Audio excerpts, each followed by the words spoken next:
O secretário de Saúde está na linha, ele pediu para falar, para poder entrar também nesse debate. Secretário doutor Geraldo Medeiros, boa tarde. Boa tarde, Ivan, Victor e os ouvintes do Correio Debate.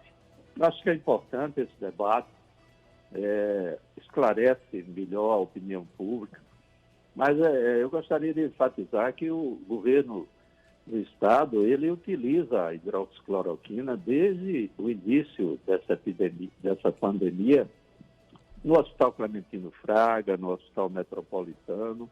Agora, cabe ao governo do Estado ter a sua opinião própria, né, dos técnicos. Mas o seu secretário adjunto acabou de dizer que não usa, a rede não usa. Não, veja bem, Dilma, o que nós não concordamos, e aí eu acho que nós temos essa prerrogativa, é de usar este medicamento em pacientes com sintomas leves a nível ambulatorial.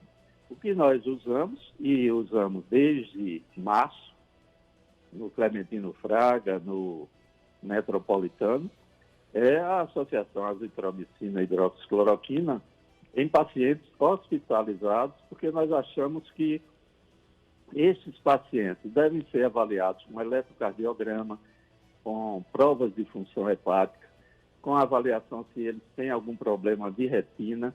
Essa droga ela não é inócua. Apesar de ser uma droga usada há 71 anos pelos reumatologistas, né, ela tem seus eventos adversos. E quando o médico prescreve um medicamento para o seu paciente, a primeira coisa que ele tem de pensar é na segurança do paciente. Daí a nossa cautela, neste momento, em relação ao uso da hidroxicloroquina, do jeito que o Ministério da Saúde preconiza. E essa não é só a opinião da Secretaria Estadual de Saúde da Paraíba. Existem inúmeros trabalhos no mundo mostrando que ainda não existem evidências científicas da ação, da efetividade da hidroxicloroquina no combate ao coronavírus. Essa é a nossa opinião, sem criar aquele ambiente de antagonismo em relação à hidroxicloroquina, até porque nós, como médicos, estamos torcendo para que ela tenha o efeito desejado e que não só a hidroxicloroquina, mas também o plasma convalescente que nós iniciamos hoje, autorizamos o início na Paraíba, né, pioneiro no Nordeste, na utilização de soro de paciente que já teve o coronavírus em pacientes hospitalizados graves nas nossas UTIs. Isso é o que a gente chama o plasma convalescente e está sendo iniciado, inclusive já foi colhido a primeira transfusão para que seja iniciado esse trabalho com 100 paraibanos. O Estado já está usando hidroxicloroquina aliada à azitromicina em pacientes que estão internados? Sim, já desde março. E por que é que as autoridades de saúde, em toda entrevista, condenam o uso do remédio? É isso que, secretário, que está pegando, de certa forma, causando a polêmica, porque tanto o senhor como o doutor Beltrame se transformaram no Estado como os líderes de um movimento, junto com o governador, que condena o uso de um remédio que na rede privada estão dando desde o mês de março, né? E muitos médicos dizem que talvez o número de óbitos na rede privada tenha sido também por conta do avanço no uso logo no começo dos sintomas e que o Estado também está usando. Então fica uma situação dupla, porque vocês lideram o movimento de condenar o medicamento, mas a rede hospitalar do Estado está usando. Bom, não é a opinião do secretário de Saúde da Paraíba, nem do secretário de Gestão Hospitalar, nem do governador. Isso é a opinião da maioria dos trabalhos científicos que mostram, não especificamente, a utilização da hidroxicloroquina com a azitromicina, que inclusive, que determina mais eventos adversos quando se faz essa associação. Mas a utilização em pacientes com sintomas leves. Porque isso não é uma droga, como eu falei, inócua. Agora, não temos nenhum preconceito contra o uso da hidroxicloroquina e eu acho até que nós devemos perder essa noção de um fla-flu, né? Um grupo... Mas esse Fla-Flu, quem tá criando são as autoridades, secretário. Entendeu? A Secretaria Estadual de Saúde e o secretário, ela tem uma responsabilidade muito grande na autorização do uso de uma droga, Milton. Eu sei. Então, se nós adotarmos como médicos essa política de utilizar medicamentos experimentalmente, né? Existem inúmeros medicamentos aí sendo testados experimentalmente. A hidroxicloroquina é uma delas. Inclusive, o último trabalho desta semana já mostra que ela não tem ação em células respiratórias de humanos. Foi testado em macacos, foi testado em humanos, não houve nenhuma resposta. Então, isso são evidências científicas, é a ciência que nós não podemos nos contrapor a mesma. Agora, mas aí os médicos que estão usando a hidroxicloroquina, médicos, colegas seus que estão receitando para os pacientes, atestam que as pessoas avançam no tratamento. O senhor, no momento que faz isso, diz respeito até seus colegas médicos. O médico ele tem toda a autonomia e a prerrogativa de prescrever a hidroxicloroquina, né? E o próprio protocolo do Ministério da Saúde mostra que ele obrigatoriamente tem de conseguir do paciente a ciência e o termo de consentimento do paciente. Então, se fosse uma droga que não houvesse nenhum questionamento, não haveria necessidade do Ministério da Saúde exigir esse termo de ciência e aquiescência na utilização desse medicamento pelo doente. Agora, medicina é assim, existem opiniões divergentes, né? Não só na medicina, mas você que é advogado, existem opiniões contrárias. Claro. Então, nós temos de respeitar a opinião dos que dizem que são favoráveis e outros que se contrapõem. Mas é fundamental que nós estamos torcendo para que a hidroxicloroquina funcione realmente. É isso que a gente quer, que a população melhore e que salve vidas. Exato. Agora, tem pacientes que respondem. Eu já conversei com vários pacientes que utilizaram a hidroxicloroquina e que referiram a melhora dos sintomas num espaço curto de tempo. Sim. Também conversei com inúmeros pacientes que não melhoraram. Né? Depende do tempo que ele é utilizado. Então, depende de uma série de elementos, fatos médicos que têm de ser levados em consideração. E, ao mesmo tempo, você imagina se a gente liberar essa hidroxicloroquina num volume de pessoas que ela está sendo utilizada nesse momento e daqui a 6 meses ser identificado que morreram tantas pessoas em decorrência da utilização. Mas é importante o médico ter a liberdade para prescrever, secretário, porque daqui a 6 meses a gente pode constatar que se as pessoas que poderiam ter recebido o remédio e não receberam, morreram e poderia estar vivo. E essa conta vai chegar se for comprovado isso para muita gente. Isso é o que nós chamamos de medicina placebo, né?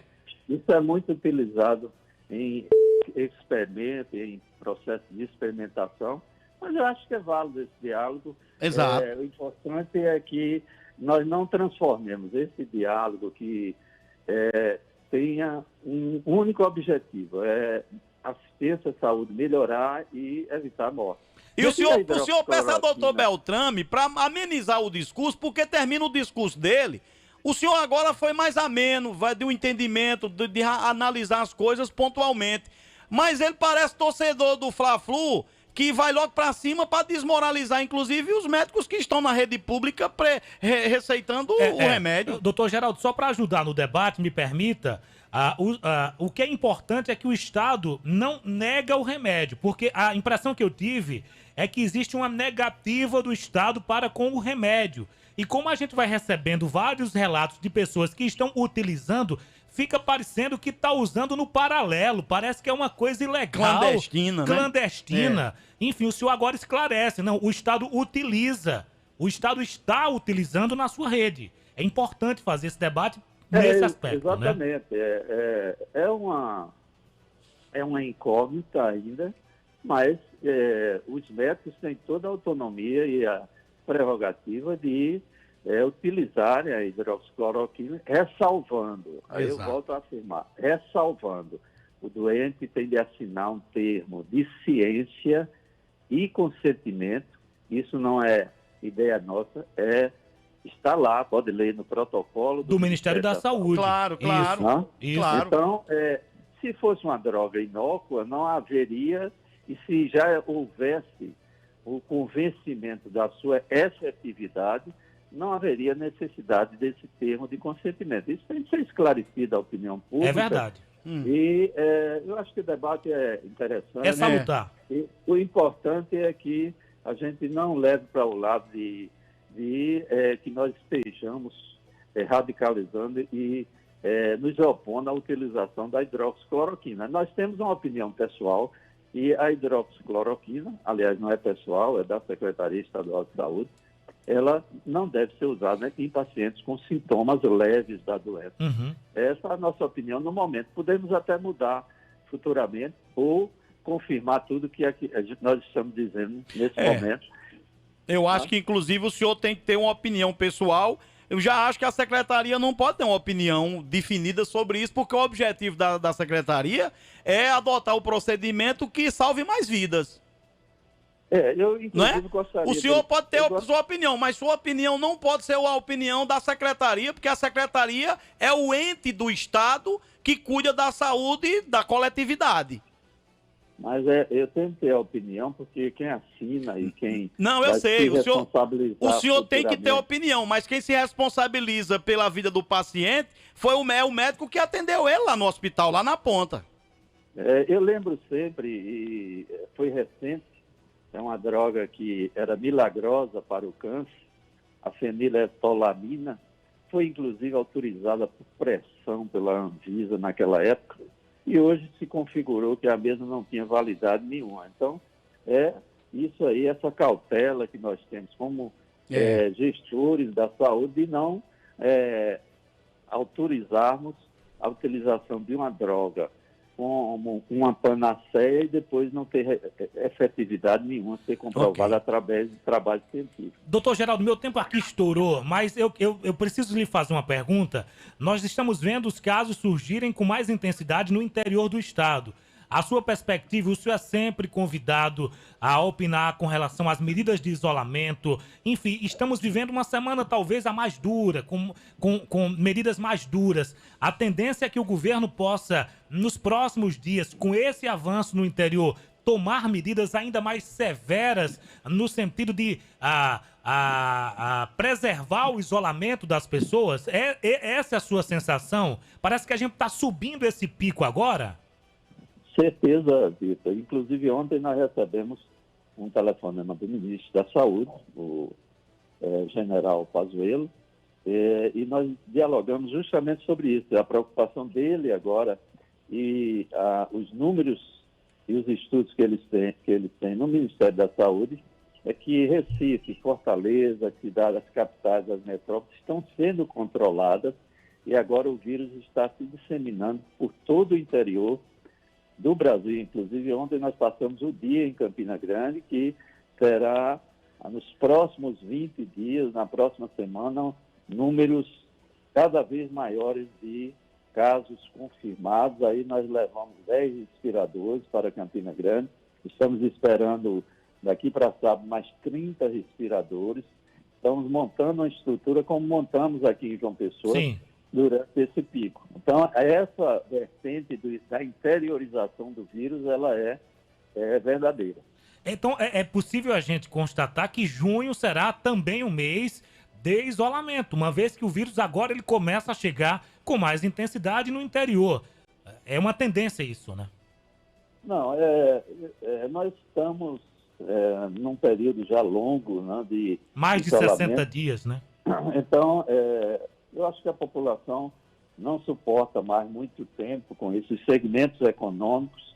Então, é claro que nós temos essa compreensão também e acredito que nos próximos, até o final do mês, pouco tempo, nós tenhamos outras diretrizes em relação à condução desse processo, até porque nós estamos, a nossa esperança, né, se houver a receptividade da população em relação a esse isolamento até o final do mês, é que essa curva comece a entrar num processo de decréscimo. Secretário, muito obrigado pela participação, secretário. Boa tarde a todos. Um abraço.